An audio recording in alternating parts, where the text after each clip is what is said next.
नमस्कार दोस्तों ट्रंप ने शपथ लेते ही अपने पड़ोसी देश पनामा पर आक्रमण करने की धमकी दे दी है। ट्रंप का कहना है कि पनामा नहर को हमने यानी अमेरिका ने ही पनामा को दी थी, लेकिन पनामा अब चीन के प्रभाव में आ गया है। ट्रंप का कहना है कि अमेरिका ने ये नहर बेवकूफी में पनामा को दी थी, हम इसे वापस लेने जा रहे हैं। इसके लिए सेना उतारनी पड़ेगी तो उतार देंगे। पनामा देश ने भी इसका जवाब दे दिया है कि वो पनामा नहर पर अपना अधिकार नहीं छोड़ेंगे, चाहे जो जितना बड़ा युद्ध लड़ना पड़े। तो ये पनामा नहर है क्या? पनामा में अमेरिका ने इसे कैसे बनाया? जब बनाया तो पनामा को कैसे दे दिया? जब पनामा को दिया था तो फिर चीन के पास कैसे चली गई? कैसे ये नहर 21,000 किलोमीटर की दूरी को 8,000 किलोमीटर में बदल देती है?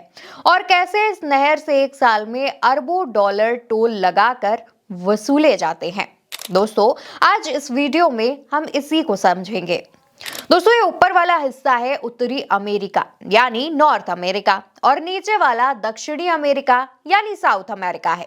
इन दोनों के बीच जो पतली सी पट्टी है, इसी पतली सी पट्टी पर है पनामा देश। पनामा उत्तर अमेरिका और दक्षिण अमेरिका की धरती को एक दूसरे से जोड़ता है, और पनामा ही दो महासागरों को यानी अटलांटिक महासागर और प्रशांत महासागर को एक नहर के जरिए जोड़ता है, जिसे पनामा नहर कहते हैं। ये नहर करीब 26 मीटर गहरी है, 82 किलोमीटर लंबी है, और इस नहर से हर रोज 14,000 जहाज गुजरते हैं। इस नहर से 270 अरब डॉलर का व्यापार होता है और 1 अरब डॉलर का टोल टैक्स पनामा को मिलता है। इस जहाज को पनामा नहर से जाने देने के लिए 80,000 डॉलर का जो टोल टैक्स है वो वसूला जाता है। 14,000 जहाज को 80,000 से गुणा करिए तो देखिए कितना आएगा। ये इस नहर की एक दिन की कमाई है। इस नहर को बनाने से पहले अगर अमेरिका के एक जहाज को न्यूयॉर्क से अपने ही दूसरे राज्य सैन फ्रांसिस्को जाना होता था तो जहाज को लगभग 21,000 किलोमीटर का दक्षिण अमेरिका का चक्कर लगाना पड़ता था। एक तरफ से घूमकर जहाज दूसरी तरफ पहुंचता था। जहाज महीनों रास्ते में ही रहता था। अमेरिका ने पनामा देश में 82 किलोमीटर लंबी नहर खोदकर यह दूरी केवल 8,000 किलोमीटर की कर दी, यानी महीनों की यात्रा 8 दिनों की हो गई। इसी नहर को पनामा से छीनने के लिए ट्रंप पनामा पर आक्रमण करने को तैयार हो गया है। अमेरिका ने कहा है कि चीन ने इस नहर पर कब्जा कर रखा है।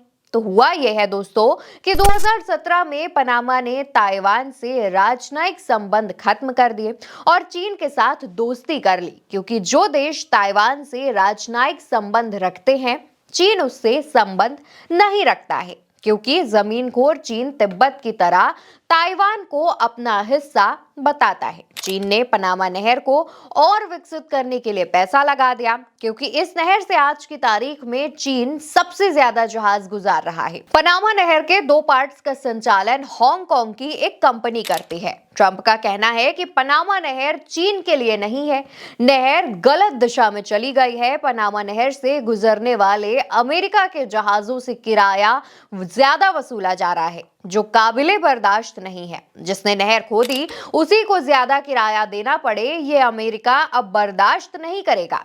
तो ये नहर अमेरिका ने खोदी कैसे, वो भी जानना जरूरी हो जाता है। ये जो पनामा देश है दोस्तों, इसका पूरा नाम पनाम गणराज्य है, यानी रिपब्लिक ऑफ पनामा। हुआ ये कि पनामा पहले स्पेन का गुलाम हुआ करता था।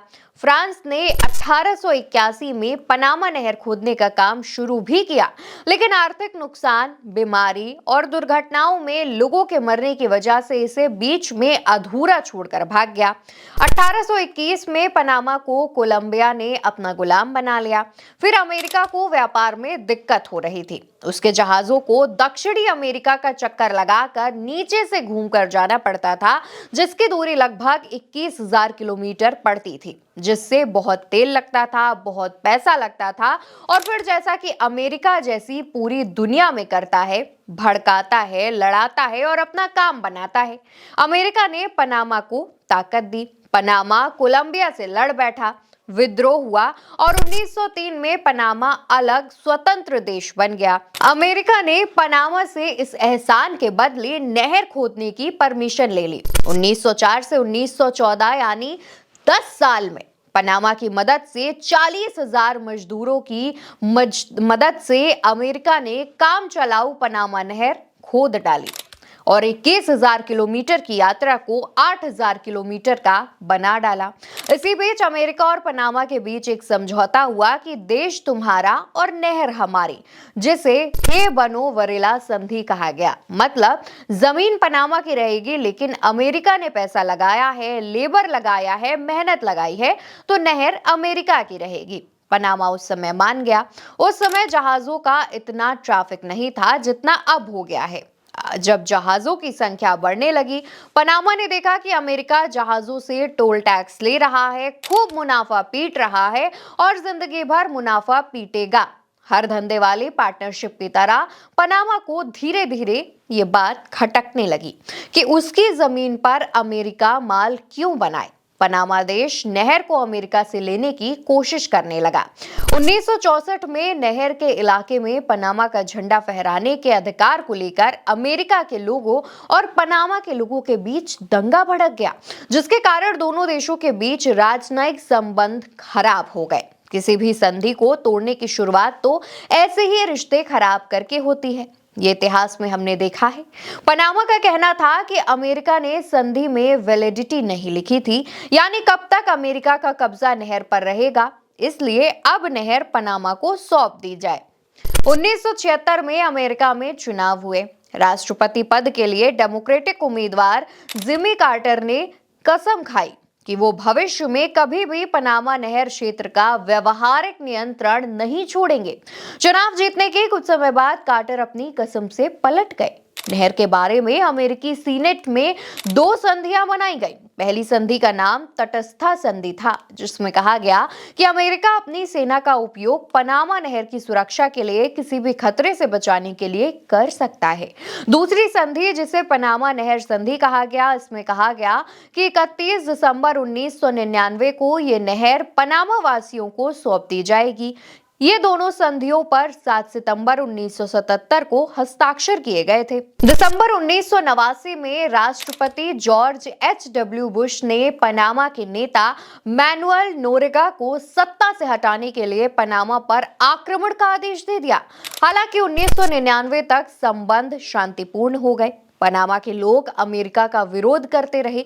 दंगों का दौर इस दौरान चलता रहा। पनामा नहर पर अमेरिकी अधिकारियों का रुकना दूभर हो चुका था।